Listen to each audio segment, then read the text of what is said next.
சமூக நீதி போராளி, மக்கள் காவலர், தர்மபுரி மாவட்டத்தின் வளர்ச்சிக்காக அடித்தளத்தை வகுத்தவர் நம்முடைய மருத்துவர் ஐயா அவர்களே.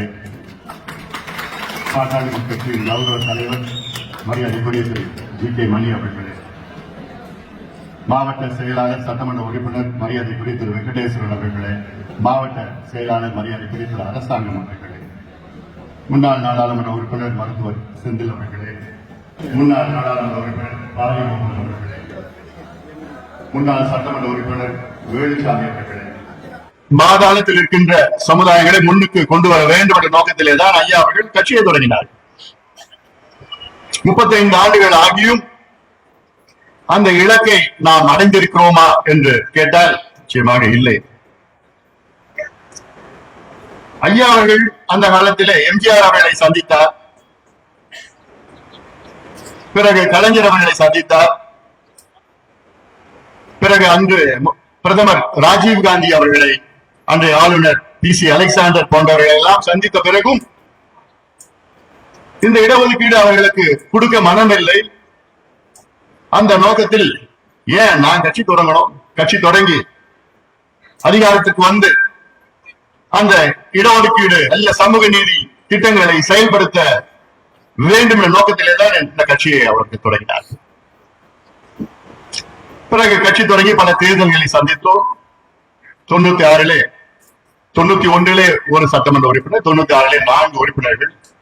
அதில் ஒரு உறுப்பினர் தருமபுரி மாவட்டத்தை சார்ந்த நம்முடைய கௌரவ தலைவர் தனியாக போட்டியிட்டு வெற்றோம். தனியாக போட்டியிட்டு அதன் பிறகு பல தேர்தல் கூட்டணி என்றெல்லாம் வந்த பிறகு இந்த நிலைக்கு வந்திருக்கின்றோம்.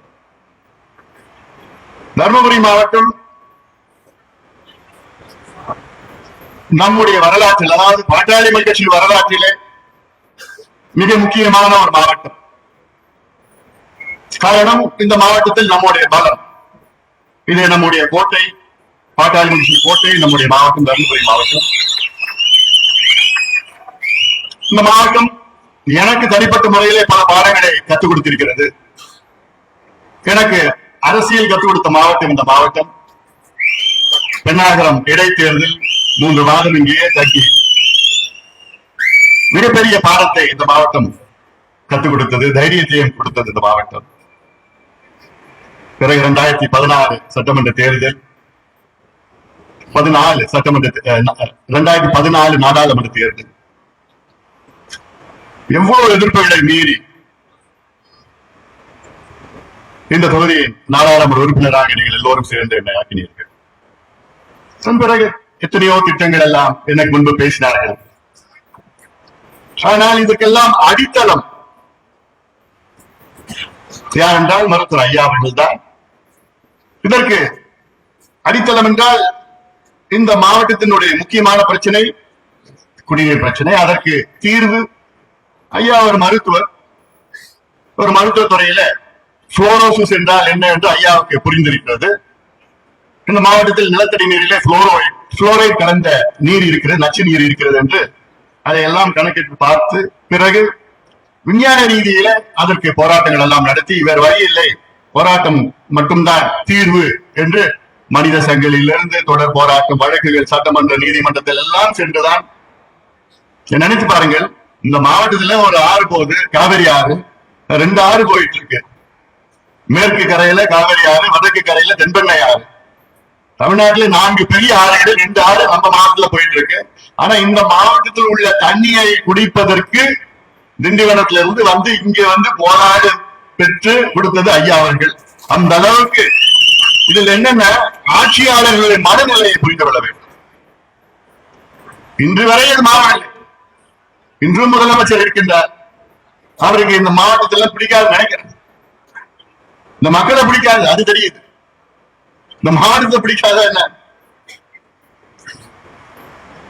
என்ன காவேரியில போற தண்ணிய நீரேற்று மூலமா நம்மளுடைய ஏரி குளத்துல நிரப்புவதற்கு அது என்ன பிரச்சனை இருக்குன்னு தெரியல. இந்த திட்டம் நிறைவேறினா 80 விழுக்காடு இந்த மாவட்டத்தின் பிரச்சனை தீரும். 80 விழுக்காடு ஒரு மாவட்டத்தினோட பிரச்சனை தீரும். ஆனா அந்த திட்டத்தை பத்தி வாயில கூட வார்த்தை வர மாட்டேன். ஒரு வாய் வழியா சரி பார்க்கலாம், இதுக்கு முன்பு இருந்தவரை சரி பார்க்கலாம்னு சொல்லிட்டு போயிட்டார், அறிவிச்சிட்டாரு பார்க்கலாம், அதுக்கப்புறம் பார்த்தா பார்க்கலாம்னு சொல்லிட்டு போயிட்டார். இப்ப இருக்கிறவரு அது கூட மனசு விளையாடல. கடல்ல போனா போய் வீணா போனா போட்டோம், எங்க வேணா போட்டோம், ஆனா இங்க நம்ம ஏரி குளத்துல வரக்கூடாது, அதுல தெளிவா உறுதியா இருக்கிறார் ஒரு முதலமைச்சர். ஆனால் ஐயா இங்க வந்து உங்க எல்லாம் திரட்டி பேசி போராட்டி பரவாயில்லாம் குடிக்கிறது இன்னைக்கு வரைக்கும் அந்த ஒகேனக்கல் கூட்டு குடிநீர் திட்டம் வந்திருக்காரு, இன்னைக்கு வரைக்கும் வந்திருக்காரு. இதே போன்று மருத்துவர் செந்தில் சொன்னார், டெல்லியில போய் பேசினார், போராடினார், அந்த யூபிஏ மீட்டிங்ல போராடினார் ஐயா. அன்னைக்கு மட்டும் அன்னைக்கு ஐயா 2006 சோனியா காந்தி அம்மையார் தலைமையில அந்த ஐக்கிய முற்போக்கு கூட்டணி அந்த செயல் திட்டம் அந்த கூட்டத்துல கலந்துக்கலனா இன்னைக்கு வரைக்கும் இந்தியாவில 27 விழுக்காடு இடஒதுக்கீடு கல்வியில வந்திருக்காது, 100 விழுக்காடு வந்திருக்காரு. நீங்க என்ன தலைகீழ யாரு நின்று எவ்வளவு போராட்டம் பண்ணாலும் வந்திருக்காரு. அது தெரியும், அந்த அரசியல தெரியும். இந்த மாவட்டம் எவ்வளவு இன்னைக்கு ஒரே ஒரு கேள்வி, திமுக இந்த மாவட்டத்துல என்ன பண்ணிருக்கிறாங்க? இந்த மாவட்டத்துக்காக ஏதாவது ஒரு திட்டம் வெளியில நான் இந்த மாவட்டத்துக்கு பண்ணிருக்கிறேன் யாராவது சொல்ல முடியுமா? தெரிஞ்சு கிடையாது. அண்ணா திமுக இந்த மாவட்டத்தில் நாங்க செஞ்சிருக்கிறோம், மந்திரிகளா இருக்கிறாங்க இருந்தாங்க, செஞ்சிருக்கிறோம் இந்த மாவட்டத்தில் செஞ்சிருக்கிறோம் ஒண்ணும் கிடையாது. எது செய்தாலும் ஐயா போராட்டத்தினாலதான் இந்த ஒகேனக்கல் கூடுகுடி திட்டத்தை கொடுத்தாங்க. ஏதாவது 2 ஆட்சியில திமுக அனௌன்ஸ் பண்ணாங்க, அண்ணா திமுக நடைமுறைப்படுத்த அறவரை நடைமுறைப்படுத்தின போராட்டம் பண்ணல இன்னைக்கு வரைக்கும் வந்திருக்காது எந்த திட்டம் தான். அதனால இந்த மாவட்டம் இன்னும் வளர்ச்சி பெற வேண்டும், வளம் பெற வேண்டும். நடந்து முடிந்த நாடாளுமன்ற தேர்தல் அதெல்லாம் அடுத்த கட்டத்துக்கு நம்ம வந்துட்டோம். 10 மாதத்தில் சட்டமன்ற தேர்தல். என்னுடைய ஆசை 5 தொகுதியிலும் நான் வெற்றி பெற வேண்டும்.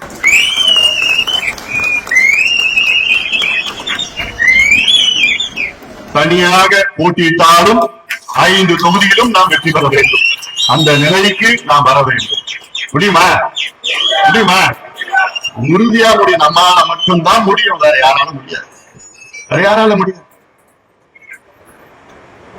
அந்த அளவுக்கு நம்முடைய பலம், மக்கள் பலம் நம்மிடம் இருக்கிறது. வழிகாட்டுவதற்கு ஐயா இருக்கின்றார்கள், நமக்கு செயல் திட்டம் இருக்கிறது, தொலைநோக்கு திட்டங்கள் இருக்கிறது, போராட்ட குணம் இருக்கிறது, எல்லாமே நம்ம கிட்ட இருக்குது, இளம் ரத்தம் இருக்கிறது, எல்லாமே இருக்கு நம்ம கிட்ட. மற்றவங்க ஏதோ நடத்திட்டு போயிட்டு இருக்கிறாங்க, ஏதோ நடத்திட்டு இருக்கிறாங்க. தருமபுரி மட்டும் இல்ல, தமிழ்நாட்டிற்கு எத்தனையோ திட்டங்களை கொடுத்த கட்சி பாட்டாளி மக்கள் கட்சி. எத்தனையோ திட்டங்கள் ஆட்சி அதிகாரத்திற்கு வருவதற்கு முன்பாகவே எத்தனையோ திட்டங்களை கொடுத்த கட்சி பாட்டாளி மக்கள் கட்சி. ஆட்சிக்கு வந்து கையெழுத்து போடுறது பெரிய விஷயம் கிடையாது, முதலமைச்சரை போட்டு கையெழுத்து போடுறது பெரிய விஷயம் கிடையாது. ஆனால் அதிகாரம் இல்லாமலே முதலமைச்சரை கையெழுத்து போட வைப்பது அதுதான் பாட்டாளி கட்சி, அதுதான் ஐயா. இது எவ்வளவு செஞ்சிருக்கிறோம், தமிழ்நாட்டுக்கு எவ்வளவு செஞ்சிருக்கிறோம், இந்தியாவுக்கு எவ்வளவு செஞ்சிருக்கிறோம், இன்னும் செய்ய போறோம். மக்கள் இன்னும் நமக்கு அந்த புரிதல், மக்கள் மத்தியில அந்த புரிதல் நம்பிக்கை இன்னும் வரல இருக்கு, ஓரளவுக்கு இருக்கு. ஆனா முழுமையான நம்பிக்கை வந்தால்தான் நமக்கு முழுமையாக வாக்களிப்பார்கள். நம்ம கிட்ட இருக்கிற செயல் திட்டம், நம்ம கிட்ட இருக்கிற திறமை, நம்ம கிட்ட இருக்கிற தொலைநோக்கு சிந்தனை, பார்வை போன்ற வேறு எந்த கட்சிக்கும் கிடையாது, தெரியாது. அது எந்த மேடையோட நான் பேசுவேன் தெரியும், எல்லாம் உங்களுக்கும் தெரியாது, மற்றவங்களுக்கு அதை பத்தி என்னன்னு தெரியாது. ஆனா ஐயா அவர்கள் 30-40 ஆண்டுகளுக்கு முன்பு கிளைமேட் சேஞ்ச், குளோபல் வார்மிங் அப்படின்னு எப்ப சொன்னாரு? 40 ஆண்டுகளுக்கு முன்பு. இன்னைக்கு உலகம் முழுவதும் அதை பத்தி பேசிட்டு இருக்கிறாங்க. எங்களுக்கு எல்லாம் என்ன தெரியாது. பசுமை தாயகம் ஒரு நிறுவனத்தை தொடங்கி, ஒரு தொண்டு நிறுவனத்தை தொடங்கி இன்னைக்கு ஏரி குளங்களை தூர் வாழணும். இங்க எத்தனை ஏரி குளங்களை நம்ம தூர் வாழ இருக்கணும். காலநிலை மாற்றம், பருவநிலை மாற்றம், இதெல்லாம் நம்ம நீர் பாதுகாக்கலைன்னா நம்ம வருங்காலத்துல ஒண்ணு இல்லாம போயிடுவோம். எப்ப சொன்னது? 20-30 ஆண்டுகளுக்கு முன்பு சொன்னது. இன்னைக்கு நம்ம பார்த்துட்டு இருக்கிறோம். நான் நினைச்சேன் இன்னும் எப்படியாவது 100 ஆண்டுகளுக்கு பிறகுதான் இந்த நிலை வரும் பார்த்தேன். நம்ம இருக்க மாட்டோம். 100 ஆண்டுகளுக்கு அப்புறம் பார்த்தா இப்பவே வந்துடுச்சு, இப்பவே பிரச்சனை வந்துடுச்சு. இதுக்கு என்ன செய்யணும்? இன்னைக்கும் நம்ம கிட்ட தீர்வு இருக்கு. ஆனா இந்த திமுக அண்ணா திமுக போய் இது பேசினா ஏதாவது வாயை தருவாங்களா? தெரியாது. அது அப்படியா என்னன்னு கேட்போம். அதனால இதெல்லாம் சிந்திக்க வேண்டும், செயல்படுத்த வேண்டும். இன்னைக்கு ஐயா வாழும் பெரியாராக வாழ்ந்து கொண்டிருக்கின்றார். அதே பெரியார் அவர்கள் பெயரை ஒரு சில பேர் இழிவுபடுத்திக் கொண்டிருக்கிறார். அது ஒருபொழுதும் அனுமதிக்க மாட்டோம். தந்தை பெரியார் அவர்கள் இல்லை என்றால் இன்னைக்கு ஐயா ஒரு மருத்துவரா இருந்திருக்க மாட்டார். நானும் ஐயா கீழ்சூடி கிராமத்துல இன்னைக்கு மருத்துவமனை வச்சிருப்போம். டிராக்டர் இன்னும் கொஞ்சம் அதிக அளவுல டிராக்டர் வச்சிருப்போம் மாற்று வழிகளோட. அப்படி அவர் வந்த பிறகுதான் நமக்கு சமூக நீதி பெற்றுக் கொடுத்தார் தந்தை பெரியார் அவர்கள். இன்னைக்கு நமக்கு இந்திய விடுதலை பெற்றுக் கொடுத்தது யார் என்றால் நம்முடைய மகாத்மா காந்தி என்று சொல்லுவோம். மகாத்மா காந்தி அவருடைய சுய சரித்திரம் எழுதியிருக்கின்றார். அந்த சுய சரித்திரத்திலே ஒரு சில செய்திகள்லாம் வந்திருக்காது. அதனால மகாத்மா காந்தியை பத்தி யாராவது இழிவா பேசுவோமா? சின்ன சின்ன ஏதாவது ஒண்ணு இருக்கும். மகாத்மா காந்தி என்றால் நம்முடைய தேச தந்தை, எவ்வளவுதான் பெருமையா நம்ம பேசுறோம். அவர் தான் நமக்கு விடுதலை வாங்கி கொடுத்தார். அதே போல தந்தை பெரியார் அவர்கள் நமக்கு சமூக நீதி பெற்றுக் கொடுத்தார். குறைகள் இருக்கலாம், ஆனா அந்த குறைகளே பேசுவது அது தவறு. இது சின்ன சின்னது, எல்லாருக்கும் சின்ன சின்ன குறைகள் இருக்கும். ஆனா அந்த அடித்தளம் சமூக நீதி என்ற அடித்தளம் போராடி பெற்றது தந்தை பெரியார் அவர்கள் இல்லை என்றால் இன்னைக்கு தமிழ்நாடு இன்னைக்கு பார்த்தா பீகார், சத்தீஸ்கர், ஜார்க்கண்ட் போன்ற ஒரு சூழல்லாம் வந்து அப்படிதான் நம்மளும் வந்திருக்கோம். இன்னைக்கு சீமான் போன்ற தலைவர்கள் அவரை பத்தி பேசி இப்படி பண்ணார், அப்படி பண்ணார், இப்படிலாம் சொல்றதுலாம் அது தேவையில்லாத. நீங்க கருத்தியல் ரீதியாக பேசிட்டு போங்க, அரசியல் ரீதியில பேசிட்டு போங்க. தனிநபர் விமர்சனம் எல்லாம் அதெல்லாம் தப்பு, செய்யக்கூடாது. இப்போ ஒன்று இன்னைக்கு முதலமைச்சர் ஸ்டாலின் அவர்கள் இன்னைக்கு திண்டிவனத்துல போறார். இன்னைக்கு நாளைக்கு விழுப்புரத்துல தியாகிகள் மணிமண்டபம் திறந்து வைக்கிறார். ஐயா இன்னைக்கு கூட ஒரு அறிக்கை விட்டிருக்கிறார். இந்த நிகழ்ச்சி 2 மாதத்துக்கு முன்பு நடந்திருக்க வேண்டும். அப்பொழுது ஐயா அவர்கள் கேட்ட கேள்வி, நீங்க மணிமண்டபம் நீங்க திறக்கிறது சரி, பரவாயில்ல திறங்க. ஆனால் அந்த தியாகிகள் எதற்காக அவர்கள் உயிரை தியாகம் செய்தார்கள்? எதற்கு செய்தார்கள் என்றால் இந்த சமுதாய மக்கள் படிக்க வேண்டும், வேலைக்கு செல்ல வேண்டும் என்ற நோக்கத்திற்கு தான் அவர்கள் உயிர்களே தியாகம் செய்தார்கள். அந்த நிகழ்ச்சியில முதலமைச்சர் அவர்கள் வன்னியர்களுக்கு 10.5 விழுக்காடு இடஒதுக்கீடு அறியுங்கள், இதுதான் அந்த தியாகிகளுக்கு கொடுக்கின்ற மரியாதை என்று ஐயா சொன்ன காரணத்தால் அதன் பிறகு அப்புறம் அது ஏதோ பேசினார் முதலமைச்சர், உங்களுக்கு தெரியும் என்ன பேசினார் தெரியும். அதுக்கப்புறம் வரல, அந்த பக்கம் வரல. நானும் ஐயா இந்த பக்கம் வந்த உடனே நேரம் அங்க போறேன். சரி போட்டோம். ஆனா நாளைக்கு முதலமைச்சர் வந்து அந்த தியாகிகள் மணிமண்டபம் கட்டிட்டு அங்கே பேசணும். சும்மா போய் ஒரு மணிமண்டபம் கட்டிட்டு நாங்க எது செஞ்சோம் அது செஞ்சோம் செஞ்செல்லாம் ஒன்னும் செய்யலடி. மணிமண்டபம் யாரோட கட்டுவாங்க? யாரோட கட்டுவாங்க? மணிமண்டபம் கட்டிட்டா இந்த பிள்ளைங்கள் எல்லாம் கல்வி வந்துடுமா, வேலை வாய்ப்பு கிடைச்சிடுமா? அது ஒரு அடையாளம், புரிஞ்சுக்கிறேன். ஏன்னா கடந்த கால வரலாறு நிகழ்காலத்திற்கு இளைஞர்களுக்கு அதை எடுத்து சொல்ல வேண்டும். அதற்காக ஒரு மணிமண்டபம் அவசியமானது, மாற்று கருத்து கிடையாது. அதே வேளையில எதற்கு அவர்கள் உயிர் நீத்தார்கள்? அந்த அடித்தளத்தை முதலமைச்சர் அதை புரிந்து கொள்ள வேண்டும். அவர் அந்த அதிகாரம் அவரிடம் இருக்கிறது, அந்த கையெழுத்து அவரிடம் இருக்கிறது. அந்த கையெழுத்து போட மனம் தான் இல்லை. அந்த அதிகாரம் வைத்திருக்கின்ற முதலமைச்சர் எவ்வளவு காலமா நம்ம அவங்க ஏமாத்திட்டு இருப்பாங்க, நம்ம அதை ஏத்துக்கிட்டு இருப்போம். அதனால இன்னும் போதும், அவங்க எல்லாம் போய் கேட்டது போதும். கேட்டு கேட்டு கேட்டு ஐயா அவர்கள் 3 முறை நேரடியா முதலமைச்சரை சந்தித்தார்.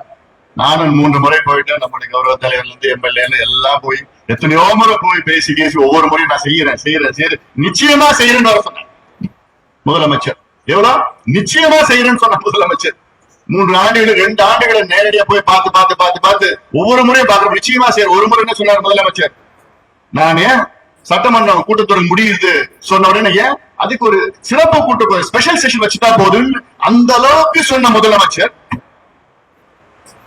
2 ஆண்டுகளுக்கு பிறகு திடீர்னு பார்த்தா அப்படியே மாத்திக்கிட்டார். இல்ல இது மத்திய அரசு தான் எடுக்கணும், மத்திய அரசு கணக்கெடுப்பு. மத்திய அரசுக்கு சம்பந்தமே கிடையாது. உச்ச நீதிமன்றம் தீர்ப்பு தெளிவா கொடுத்துருச்சு. என்ன கொடுத்துட்டாங்க? வன்னியர்களுக்கு தமிழ்நாட்டில் உள்ஒதுக்கீடு கொடுக்க தடை கிடையாது, தாராளமா கொடுத்துடலாம். தெளிவா உச்ச நீதிமன்றம் தீர்ப்பு கொடுத்துட்டாங்க. என்ன, அதை நியாயப்படுத்தி கொடுங்கன்னு சொல்லிட்டாங்க. அவ்வளவுதான். தரவுகளை சேகரிச்சு நியாயப்படுத்தி கொடுங்கன்னு சொல்லிட்டாங்க. தரவுகள் சேகரிக்கிறதுக்கு எவ்வளவு நாள் ஆக போகுது? 2 வருஷமாக போகுது. 2 வாரத்துல எடுக்கலாம். சாதாரண கம்ப்யூட்டர்ல இருக்க டவுன்லோட் பண்ணணும், அவ்வளவுதான். ஆனா அந்த டவுன்லோட் பண்ணது மனசு இல்ல முதலமைச்சர் ஸ்டாலின் அவர்களுக்கு. அதனால இதையெல்லாம் நிச்சயமாக மக்கள் பார்த்துக் கொண்டிருக்கிறீர்கள், மக்கள் பார்த்துக் கொண்டிருக்கின்றார்கள். அதை நீங்கள் இந்த செய்தியெல்லாம் மக்களிடம் எடுத்து செல்லுங்கள். இந்த மாவட்டம் வளர்ச்சி பெற வேண்டும். வளர்ச்சி பெற வேண்டும் என்றால், தமிழ்நாடு வளர்ச்சி பெற வேண்டும் என்றால் பாட்டாளி மக்கள் கட்சி ஆட்சி அதிகாரத்தில் வர வேண்டும். தமிழ்நாட்டை ஆள வேண்டும். இது காலத்தின் கட்டாயம். தமிழ்நாட்டை ஆள வேண்டும். அது நம்முடைய மாவட்டத்தில் இருந்து அதை தொடர வேண்டும். புரியுதா? எந்த எதிர்பார்ப்பு இல்லாமல் பழைய காலத்துல எப்படி இருந்தீங்களோ அதே மாதிரி வேணும். முடியுமா? முடியுமா? அது நீங்க முடிவு பண்ணிட்டுனா போதும். பழைய காலம்னா நான் சொல்றது ஒரு 10-15 ஆண்டுகளுக்கு முன்பு நீங்களே எந்த எதிர்பார்ப்பும் இல்லை. நீங்களே இது என் கட்சி, என் மக்கள், என் சமுதாயம் இறங்கி போய் களத்துல போய் விடா போய் நாங்க எல்லாம் ஒண்ணா சேரணும், ஓட்டு போடணும், ஜெயிக்கணும். அந்த வெறி உங்களுக்கு மனசுல இருக்கு. அந்த வெறி மறுபடியும் வரணும் அந்த களத்துல தாண்டி. ஏன்னா இன்னைக்கு உறுதியா நம்ம வெற்றி பெற வேண்டும், வெற்றி பெறுவோம் என்று வருகின்ற சட்டமன்ற தேர்தல் மிக முக்கியமான நமக்கு தேர்தல். அந்த தேர்தலில் பாட்டாளி கட்சி தமிழ்நாட்டில் வர சட்டமன்ற தேர்தலில் கூட்டணி ஆட்சி, இந்த கூட்டணி ஆட்சியில் பாட்டாளி கட்சி இருக்கின்ற ஒரு கூட்டணி ஆட்சி, அது மாற்றுகிறது கிடையாது. அதை நீங்கள் உறுதிப்படுத்துகின்ற வகையிலே எல்லோரும் பணியாற்ற வேண்டும் என்ற இந்த நேரத்திலே எல்லோரும் அன்போடு, பாசத்தோடு, உரிமையோடு கேட்டுக்கொண்டு நன்றியோடு அமர்கின்றேன். வணக்கம்.